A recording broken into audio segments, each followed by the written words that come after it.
Si nosotros centráramos nuestra fe solamente a lo que está en la Biblia desde el punto de vista de revelación, sin duda tendríamos una fe muy limitada. La Biblia, por supuesto, en ella nada, y repito esta afirmación tajante, nada en la Biblia es descartable, mucho menos despreciable.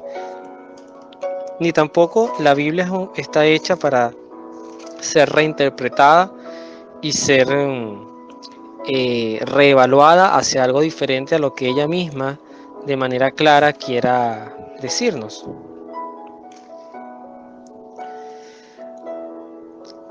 En el Evangelio de San Lucas hay un término para el momento de la anunciación que habla de compromiso entre María y José.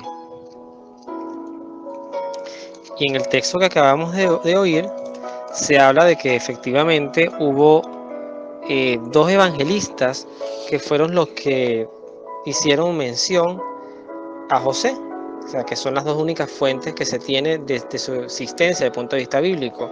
Uno es San Mateo y el otro, el que ya mencioné, San Lucas. San Mateo, el término que usará para esta unión entre María y José es ciertamente compromiso, pero cuando está el momento de la anunciación se habla de que María ya estaba desposada con José. Fíjense, inclusive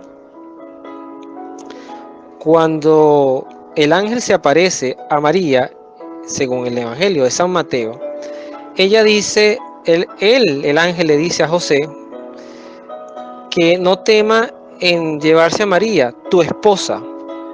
Es decir, aquí no habla de tu prometida, habla de tu esposa. Es decir, que ya María estaba desposada con José. Y sobre este elemento es que quiero desarrollar un poquito esta visión tan hermosa de la imagen de José. Porque José es un santo extraordinario, como les decía, pero a su vez, del cual se sabe muy poco desde el punto de vista bíblico. Y la fuente que tenemos de él, aunque el texto que acabo de leer hace mención quizás a algunas leyendas, la palabra leyenda en algunos términos se usa a veces un poco despectivo para hablar de revelaciones místicas. Las revelaciones místicas no son obligatoriedad de creencia, como por ejemplo si lo es la Biblia, que bueno, su revelación es el libro sagrado, pero tampoco son descartables. O sea, por ejemplo, Sor María de Ágreda y la beata agustina Ana Catalina Emmerich hablan de muchas cosas de la vida de Jesús y de María que a algunos no les gusta este término, pero que complementan algunas cosas que obviamente en las Sagradas Escrituras no están claras. Y entre esos, por ejemplo, este relato que se habla de cómo José estaba dentro de un grupo de hombres que estaban allí para escogerlos como esposos de María. Ese relato lo recoge si mal no recuerdo, es la mística Sor María de Ágreda, en el libro que de hecho, permítame la redundancia, se llama La mística ciudad de Dios. San José era un hombre casto, y la castidad, por eso se habla de un matrimonio virginal, porque se explica en cierta forma que ambos, tanto María como José, habían hecho un compromiso, no José ante María, José ante Dios, porque si José lo hubiese hecho ante María, quizás hubiese hecho en la debilidad de la carne lo que muchos hombres harían. Bueno, yo contigo no tengo relaciones sexuales, yo respeto eso, pero sí las voy a tener con otra mujer. Vamos a poner inclusive la misma imagen de Abraham cuando no podía tener hijos con Sara. Y Sara, su esposa, que era infértil, le dice a Abraham, para que no te quedes sin descendencia, ten relaciones con mi esclava, que se llamaba Agar. Y Abraham no puso mucha resistencia a aquello. Se acostó con Agar y tuvo a Ismael, que no era el hijo que Dios le había prometido, pero bueno, fue su primogénito fuera del matrimonio. Igualmente recibió alguna bendición, tanto de Dios, y toda la tradición islámica, en cierta forma, se fundamenta no en Isaac, sino en Ismael, porque era el primogénito de Abraham. En José no vemos esta figura. O sea, tiene que haber habido en José una imagen de consagración de cuerpo y de alma a Dios. Y esto se hizo se hizo armonía en María. Por eso le escuchaba a un sacerdote decir, una expresión muy hermosa, que para María José fue un regalazo. Un regalazo porque sencillamente era un hombre que asumió la misión de llevar la paternidad de Jesús, de protegerla como familia. Vamos a enfocarnos en los tiempos. No es que la mujer en esa época, a veces estos términos son muy despectivos o muy injustos para los contextos sociales. No es que la mujer no valiera nada, sino que en el contexto en el que se vivía, obviamente, no estaban todos estos elementos de profesionalización que hoy hay y que justamente la mujer tiene derecho a acceder a ellos. Pero antes alguien tenía que ocuparse de los asuntos del hogar y además la vida en la calle, la vida de buscar, de cazar, de trabajar duro, trabajar jornadas largas, de reparar casas que eran hechas de madera, pues la asumía el hombre. Pero no es un tema acá enfocarnos en temas que son para mí tan vacíos entre el machismo y el feminismo, como una división de poderes, a ver quién tiene más poder o quién vale más, porque en realidad ante los ojos de Dios ambos valemos y muchísimo. Entonces José vemos al hombre, primero al santo del silencio. No hay una sola frase de José que se recoja en los evangelios. Segundo, al santo de la obediencia y de la confianza en Dios. O sea, con una sola revelación de un ángel, José muestra una docilidad que no mostró, por ejemplo, Zacarías cuando le dijeron que iba a ser el padre de Juan, que lo que le faltó fue reírse del arcángel Gabriel, porque no entendía cómo aquello era posible si su esposa ya era una mujer mayor y ya no podían tener hijos. Y por esta duda y por este cuestionamiento, Zacarías todo el embarazo de Isabel está mudo, como una suerte de castigo por no haber creído, le dice el arcángel Gabriel. En José no vemos esta imagen, vemos la imagen del hombre obediente, del hombre que tiene enormes incertidumbres, pero que aprende a confiar en Dios.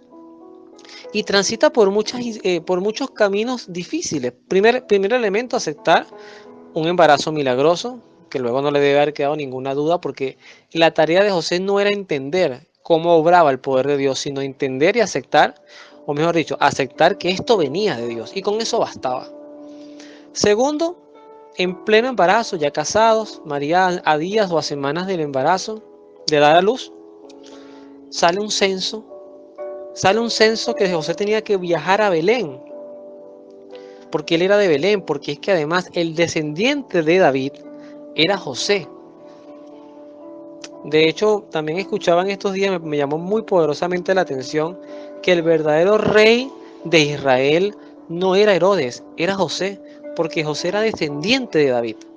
Qué bonita imagen, pero no vamos a quedarnos allí porque en realidad en José esto no tiene ninguna importancia para él, sino que sencillamente él emprende el acatamiento a la autoridad. Tenemos que censarnos y tenemos que ir, porque posiblemente a través de este censo Dios nos está llamando para algo. Y en efecto era así. A veces hay circunstancias de vida que son extremadamente absurdas o duras, como por ejemplo el que le tocó migrar e irse por carretera, caminando días y días, miles de kilómetros.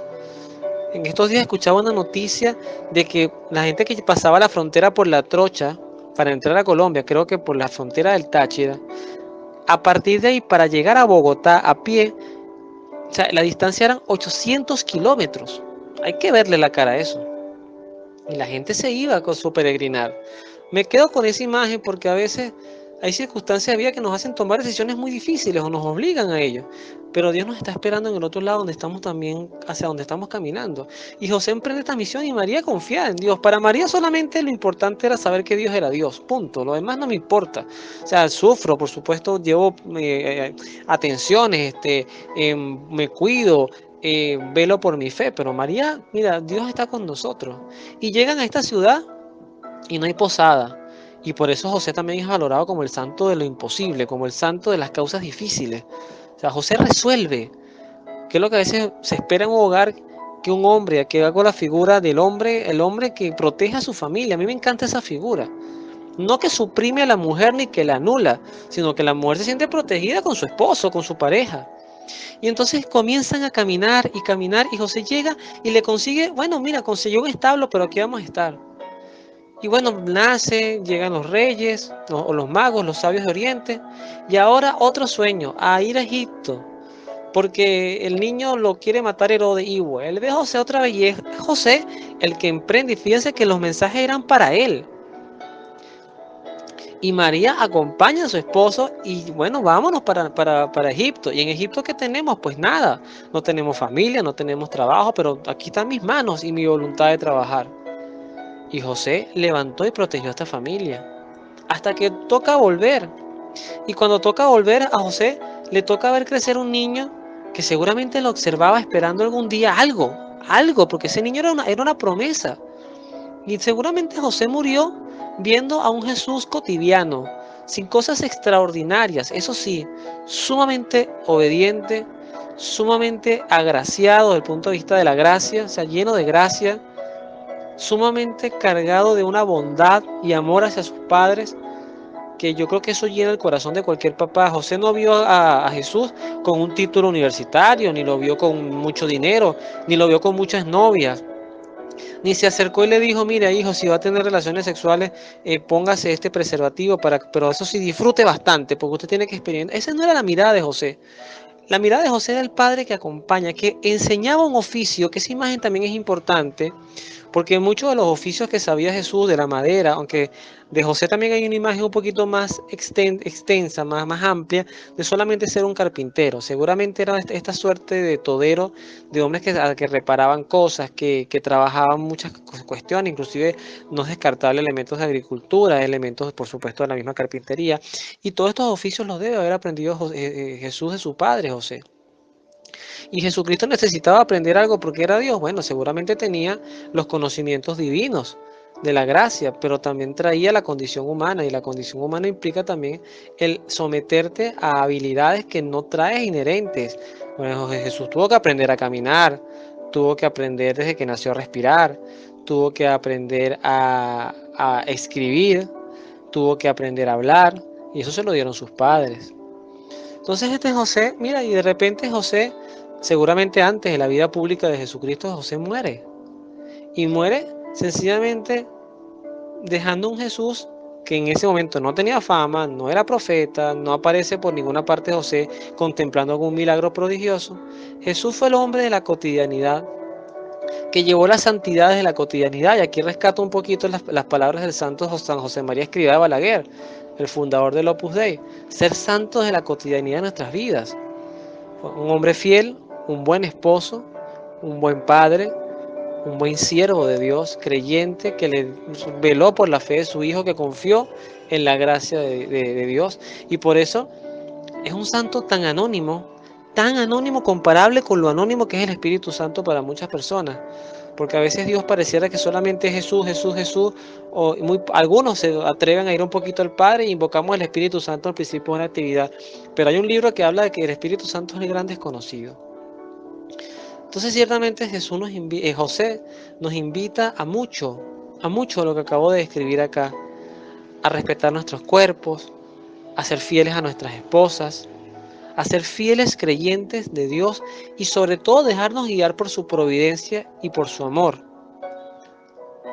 Que más allá de entender y de hablar mucho y de ser esos hombres que son habladores y todo lo sabemos y todo opinamos, y tengo muchas mujeres y tengo mucho dinero y mira todo lo que he logrado, no. José es el santo de la prudencia, el santo del oficio, el santo de la responsabilidad, de la cotidianidad. Yo creo que de todos estos santos que vamos a conocer, también un santo del siglo I, de la era cristiana, José lleva a la altura, pero es un invitado de lujo para esta serie de Graduados en Cristo. Es un invitado de lujo porque nos invita, valga la redundancia, a adentrarnos en los misterios del silencio, de la contemplación. Termino con esto. Ayer en la homilía del domingo del domingo 31 de enero de 2021, lo dejo grabado, o sea, marco la fecha para dejar el precedente. En la misa, el sacerdote en la homilía hacía la pregunta: ¿por qué Jesús reclutó a pescadores? Era la frase, ¿no? ¿Por qué pescadores? Y habían dos respuestas. La primera, porque el pescador era amigo del silencio, y la segunda, de la paciencia. El que salía a pescar de madrugada iba con su barca, seguramente solo, en algunos casos quizás con un compañero, Lanzaban esa red en la madrugada, porque se pescaba de noche y tarde, en la madrugada el mar estaba calmado. Lanzaban esa red y posiblemente estaban toda la noche pescando. Y los apóstoles tenían esta experiencia, no una experiencia que conocían la ley, la Torá, la palabra, los profetas, no, era la experiencia del el que sabe estar en la naturaleza y estar en silencio y con paciencia. Pero ¿qué hizo que Jesucristo reconociera esta virtud en los apóstoles? Sin lugar a duda, pero es que miren, no me cabe la menor duda en mi corazón de María y de José. De María y de José. Jesucristo disfrutaría momentos de oración y de silencio en familia. Aprendería que sus padres cuando iban al mercado hablaban poco. Seguramente eran de amigos pocos, en el sentido de esta gente que va y se siente y lo que hacemos tú y yo, y seamos honestos, y nos ponemos a chismear de este y del otro y de aquel, y fíjate lo que hizo. No, ese tipo de cosas Jesucristo seguramente no las veía. Jesucristo creció con unos padres pacientes, silenciosos y extremadamente prudentes. Y esa es la imagen del José padre, repito, esposo y a la vez siervo útil, digno y fiel de nuestro Señor. Que Dios los bendiga, nos vemos en la oración.